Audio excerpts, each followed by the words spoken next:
What are we doing today, Kian? Okay, take two. Kian, what are we doing today? We're putting wood on wood. We're putting wood on wood.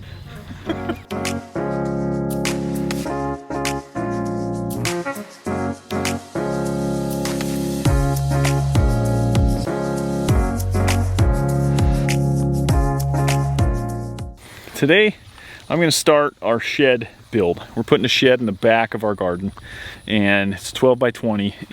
This video is going to focus on the foundation of that shed. We have chosen to do it using piers. There's many different methods out there, so please, if you're doing piers, great, follow along.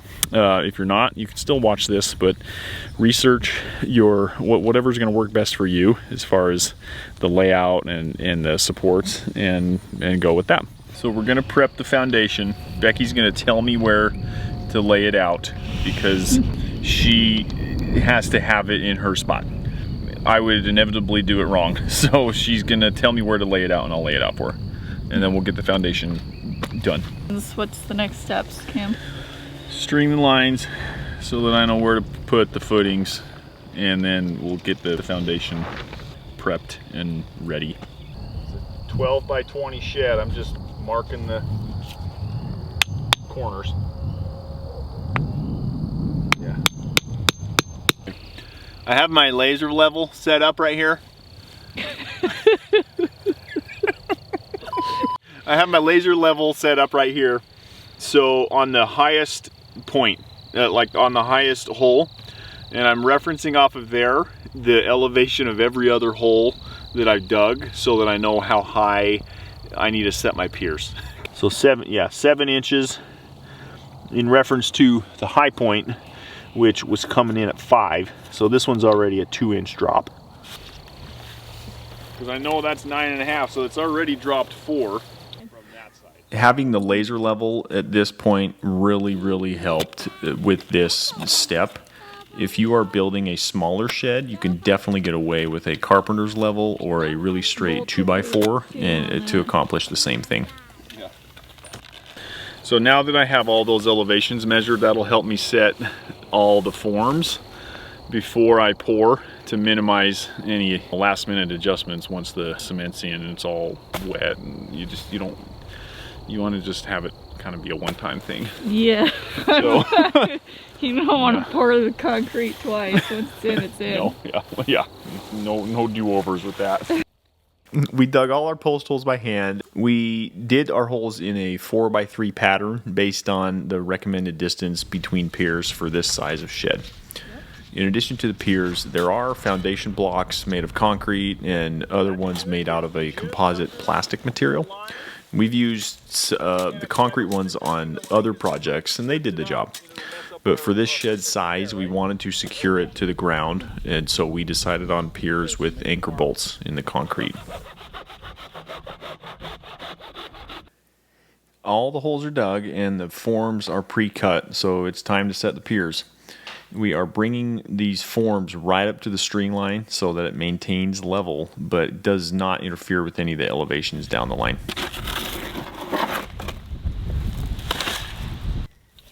The forms we're using here are 8 inches in diameter. Each pier used 1 to 2 bags of concrete, roughly. So for this entire project, we went through 20 bags. It's okay if some spills off the side, because that's good, but... Sorry, I'm going to screed right now.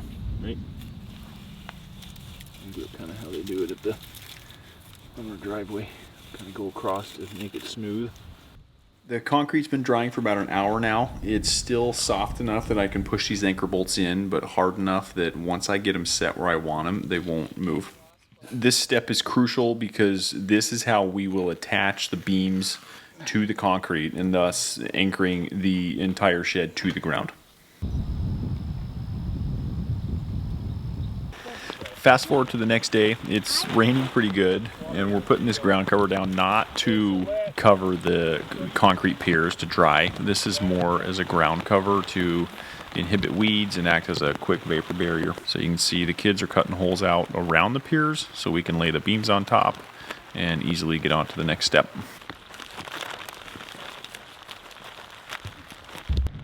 We had some leftover gravel from another project, so I'm using it here as a quick ground cover to keep this tarp down. We would have put down a lot more, but this is all we had, so we're just rolling with it. Okay, so the rain has stopped, and I'm laying out the beams, not securing them yet. I'm dry fitting them, if you want to call it that. I'm laying them out so I can mark where the holes need to be drilled, that I'll do here in a second, so that we can bolt them to the anchor bolts that are in the concrete.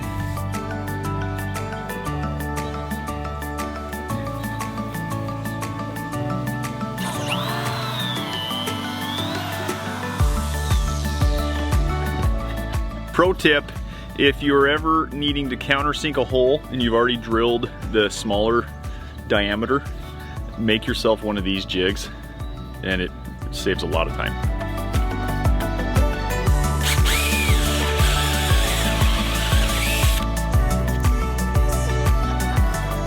So with the holes drilled, I'm now securing the beams to the piers.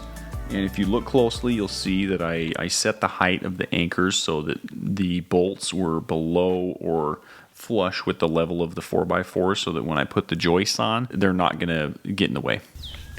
Here I am prepping to join two beams together because, surprise, surprise, they don't sell 24-foot beams at your local hardware store. You can get them from like timber framing places, but I wasn't about to pay that much for them, and I didn't need it for this project anyways. So I just used a lap joint and an excessive amount of screws to really secure both of these beams to one another.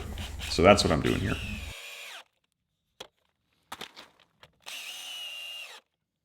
As I was making this video, I wanted to point out that all the wood I'm using on the floor, so the beams, the joists, and the flooring itself, is all treated wood.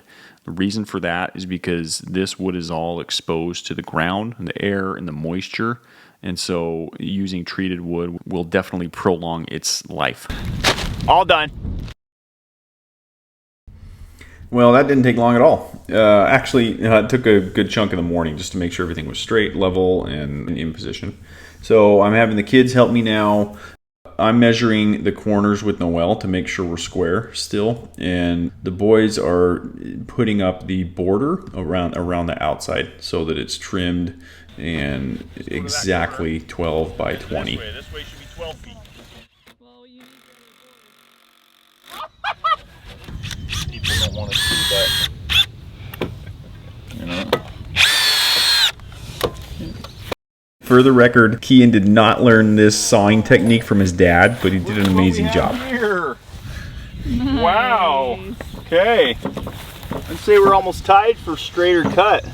Well, Cruz did a good job teaching him how to Pretty do good, it. yeah. And he Cruz taught him how, and Kian followed listened. instructions.